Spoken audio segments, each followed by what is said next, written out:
Welcome to Reddit After Hours. This is r/confessions, where OP's home life is so bad that he's thinking about fleeing the entire country. Our first Reddit post comes from Imagine WTH, titled "Walked in on my friend's parents doing it and what happened next." So, back in the 2010s, during the World Cup period, I would go to my friend's house to watch the match. I particularly was not a fan of watching or playing sports, so I didn't really follow it religiously like most did. It was more of an opportunity to spend time with them and just to have fun. I didn't hate watching it, and in the right company, watching sports is fine with me, but I just don't follow it, and I don't really care what the matches are, or what time they are, or what team is playing, or anything like that. I remember that one of those days, I went to his house to watch the match during the time that we usually would, and there was no answer at the door. There was no match that day, but I didn't know that. It was the afternoon time, so I thought that he might be taking a nap. I knew the way around his house from the back door and was aware of how to open it, even if it was closed from inside. Now, I know that I shouldn't have done this, but I was young and stupid.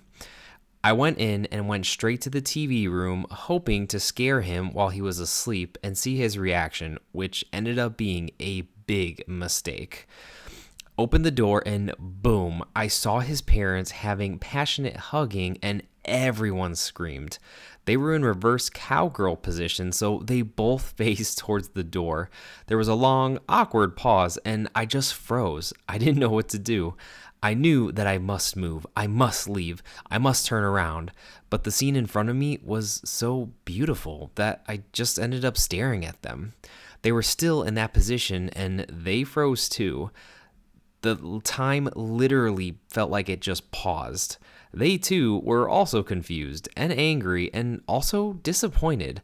It took me a few minutes to feel my legs again, and I apologized and closed the door and walked away. I confess here that this experience was something that I still can't explain what it made me feel at that moment. Surely I was excited and in shock, but it definitely shaped my views towards passionate hugging, consent, and body positivity in the future. I wish I could tell them today that how thankful I am to not make me feel guilty about it, blame me for it, and also respecting that I kept this secret. Although his father once came very close to revealing it to everyone during one of those drunken nights where we were all together. I never talked about it to their son or anyone mutual, actually. I maintained that level of respect, and it went both ways, which made me feel valued and changed my whole mindset about a lot of things. OP, as shocking as that must have been for everybody, I'm glad something positive came out of it. Our next Reddit post comes from Kitty Cat, titled "Left driver of a jacked up truck stranded when we were pumping gas." I was pumping gas and left it running and then started to clean the bugs from my windshield. It was that time of year, of course. This truck had pulled up behind me, and the driver was an impatient butthole. He got out of his truck and walked up to the fuel handle. Gas was still running.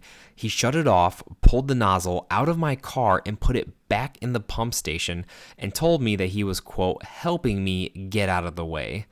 I was on the passenger side of the car. I was startled, and I started to walk back to confront the guy. My son, who was 17 years old at the time, had been in the store and was walking back to the car when he saw what was going on. He walked over and said, "Dad, let's just leave, okay?" So I walked back around, got in, and started driving away, feeling like I may have avoided a butt whooping. But as soon as we drove away, he reached into his pocket and pulled out a keychain.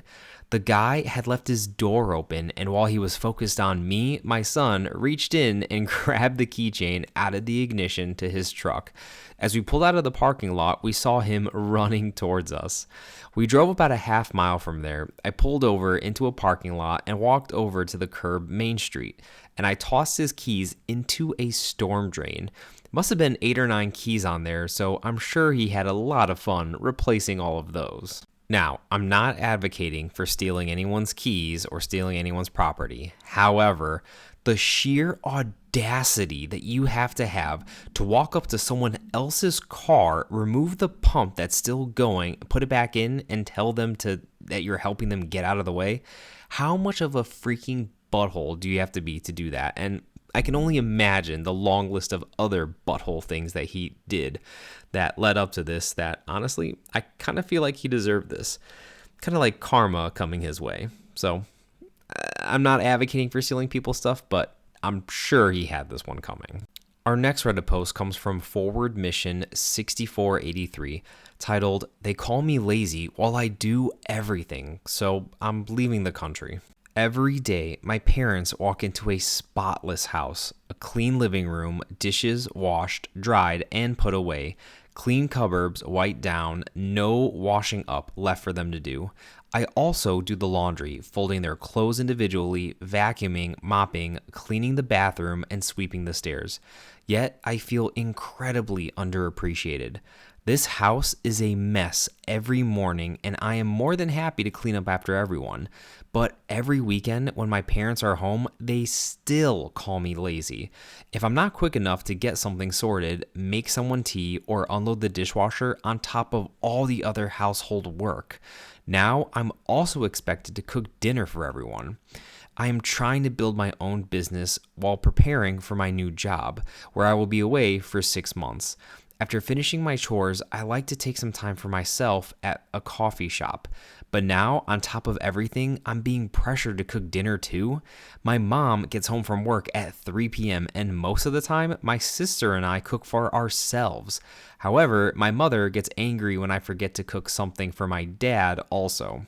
Sometimes I'm just exhausted from everything that I do every day. I feel undervalued, like nothing I do is ever good enough. I even get criticized for going to Costa because my mom can't go since she works. I get laughed at for not having moved out yet, even though I am moving out in April, and looked down on for claiming benefits because I can't even afford my phone bill. I constantly try to explain that I get tired too, and cooking dinner on top of everything else can sometimes just be too much for me. I deserve a life and appreciation for all that I do. It takes me hours to clean, and it hurts when I'm called lazy, especially when they don't lift a finger to help. I have secretly planned to move away for 6 to 8 months and hopefully permanently, as I'll be working on a cruise. I can't take the name calling, the mockery, and lack of appreciation anymore. I'm cutting my family off completely. I'm tired, I feel run down, and most of all, I feel depressed. OP, I'm glad you already have a plan to get out. I hope that works out for you. Go where you're valued and don't look back. Our next Reddit post comes from Willingness Content 41, titled, "I broke my left arm on purpose and it did the job." When I was 12, I broke my arm/wrist intentionally by falling on the school stairs. I had been really dizzy and having a lot of headaches, and I was fairly sure that I needed glasses, but my mom wouldn't listen or take me to the eye doctor for some reason. I had broken my right wrist already, so I already knew what it felt like, and I knew that if I was more severely injured, they'd be forced to address the situation. I knew that I needed to do this at school, though, where there were cameras and witnesses, and no one could accuse my parents of anything sinister. So I waited for a day when I knew that one of my teachers would let me leave mid-class to go to a different floor. I threw myself up the stairs, tore a bunch of cartilage in my elbow, and shattered my growth plate in my wrist. And lo and behold, I got an eye doctor appointment. I was already an injury-prone kid, so no one questioned this.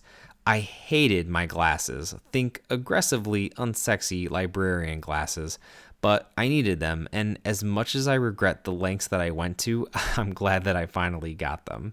OP, it sucks that you had to do something so severe to get glasses, but hey, mission accomplished, I guess. Our next Reddit post comes from the one and only Shadow, titled, "I asked a girl out and it didn't go well, even in the slightest." I'm 16 and I asked out a girl who's 17 and it didn't go well, at least not in my opinion. I slipped a note in her locker because I just couldn't say it to her in person. I froze up. Even when I had attempted to ask her, I almost fainted, and thank God that I didn't. She saw it, and I heard from my friend who had another class with her, which I had none, and she was showing the note to people. I put in the note 3 times I wanted her to not show it to anyone, and she shows it to anyone humanly possible who will listen. I got told that she showed everyone by one of her best friends as well that she was going to reject me. I thought that her friend was lying, honestly, because of how much she lies already. You know the kind of friend, the bigger, kind of protective friend, which she actually wasn't lying. The girl texted me saying that she doesn't like me at all like that and that she wanted to stay friends. I asked her how many people she showed the note to, and she said that she only showed 3 people. I proceeded to name about 5 people that she showed it to, and she just kind of went silent. I later then, when we saw each other in person, told her more people that she showed the note to, and she just kind of stared at me like a deer in headlights. Her showing the note to people was a big thing to me. It was being private in a more intimate moment, and she showed it to everyone. So I texted her that I told her if she wants to stay friends, we can, but I'm not going to put in any effort. She burned every bridge with me when she showed the note to people and then lied straight to her teeth to me about it. This was a big loss for me, but I'm glad that I managed to dodge a bullet in the end. The drama of high school. Well, OP, at least it's good to see that, you respect your own boundaries and you respect yourself enough that when someone violates those boundaries, you don't want to be friends with them. That's a really good lesson to learn early on, and honestly, it does sound like you dodged a bullet there. Now, I don't want to sandbag on her too much. I mean, she's 17. She's young. Teenage high schoolers are all dumb. I did dumb stuff. We all did dumb stuff, right? So, everyone's got some maturing to do. But it's good that you learn that lesson about boundaries early, OP. That was Reddit After Hours, bringing you r/confessions. Thank you all so much for listening, and if you like these stories, like and subscribe as we post a new Reddit video almost every single day.